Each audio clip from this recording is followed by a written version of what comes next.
อากาศสบายดียามแรงพี่น้องมาบอกแม่นมาเก่าพี่น้องจ้ะหอดมาก็ลงเหยียบร้อยพี่น้องหอดสถานที่บนปลูกนี่คือเดินเพิ่นเดินเงินข้าเจ้าต่อกันเลยพี่น้องเดินคือแม่เพิ่นแม่ข้าเจ้าแม่งานข้าเจ้ามาซอยพี่น้องซอยกันมีแต่พี่น้องๆจ้ะเก็บไม้เก็บดอกพี่น้องหลายคนข้าเจ้าก็มาซอยกันมีแต่พี่น้องข้าเจ้าทางนากระลุงมาพี่น้องหอดแล้วออกรถ10 โมงหอดบ่าย3 โมงกว่าพี่น้องเรือลงแล้วก็ประมาณ5 โมงเลยกลับก็มืดพี่น้องได้สบายดีสีประจุสุพรรณได้พี่น้องเด้อนี่จัดจานละ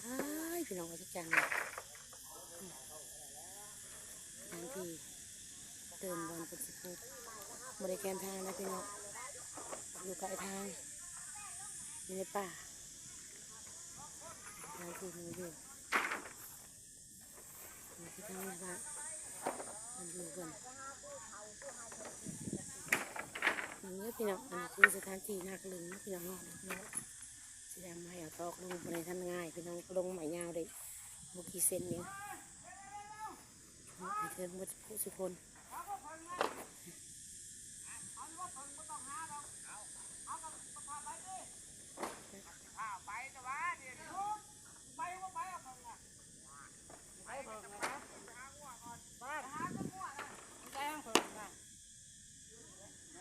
หลายคนพี่น้อง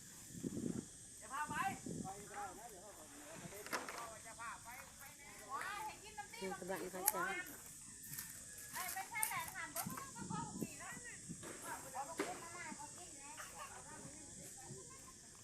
ลายคนที่ทำงานกันสุพลทักทายสบายดีFCเบอร์จึงฟังไทยฟังตัวเริ่มอย่างเด้อสถานที่บ้านพระเจ้าอันนี้คืออยู่บ้านน้อยพี่น้องบ้านน้อยอยู่ป่าบริอยู่ทางแดงเนี่ย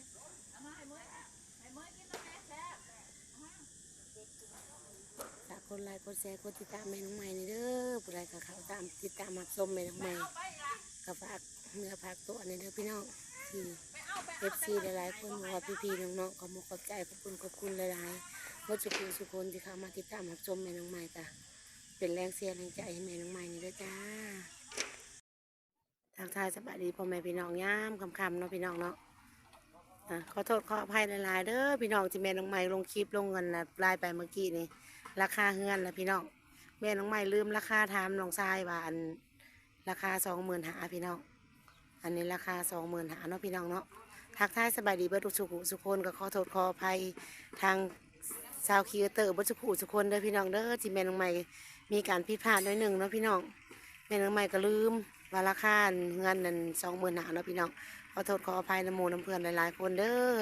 ที่จะคล้องเงินกับแม่น้องใหม่ก็ขอโทษหลายๆเด้อที่ว่าลงไปก็ได้ว่าราคา30,000ราคา25,000เนาะพี่น้องก็ขอโทษขออภัยหลายๆเด้อสู่ชาวคีเตอร์เบิดสุขคนเบิดพี่น้องหลายๆคนที่ทุกท่านเข้ามาติดตามรับชมแม่น้องใหม่กับแม่น้องใหม่ก็ขอโทษขออภัยเด้อที่คลิปแม่น้องใหม่ลงไปเมื่อกี้นี้